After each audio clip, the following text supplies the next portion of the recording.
ఎలా ఉన్నారు? ఈరోజు మీకు కొబ్బరి పాకం లడ్డు చూపించేదా. స్మూత్గా టేస్ట్ అయితే నెక్స్ట్ లెవెల్లో ఉంటుంది. దానికోసం నేను 2 టెంకాయలు, 1/2 కేజీ బెల్లం తీసుకొని ఇలాగా మెత్తగా తురుముకొని స్టవ్ మీద పెట్టి కలుపుతూనే ఉండండి. ఎందుకంటే మనం కలపకపోతే అడుగు మాడిపోతుంది. అందుకని అందులో 1 స్పూను నెయ్యి వేసుకోండి.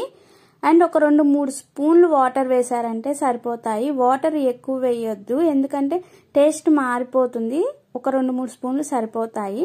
వేసుకొని ఇలాగా కలుపుతూ ఉండండి. కలుపుతూ ఉంటే కలర్ చేంజ్ అయిపోతుంది. ఇలాగా చేంజ్ అయిన తర్వాత బెల్లం కరిగేంత వరకు ఫ్రై చేసుకోండి. బెల్లం కరిగి మనకు ఉండలా వస్తుంది అనిపిస్తే స్టవ్ ఆఫ్ చేసేసుకోండి. 2-3 యాలకులు వేసారంటే ఫ్లేవర్ ఉండల్లా కట్టుకోండి. హీట్ అయితే లైట్ గా ఉంటేనే మనకి ఉండల్లా వస్తాయి, లేదంటే రావు. ఇంతేనండి కొబ్బరి పాకం లడ్డు తయారు చేయటం. మీరు ఒకసారి ట్రై చేసి మీకు ఎలా వచ్చిందో మాకు కామెంట్ చేయండి. ఈ వీడియో మీకు నచ్చినట్లయితే లైక్ చేసి సబ్స్క్రైబ్ చేయడం మటుకు మర్చిపోవద్దు. Thank you for watching.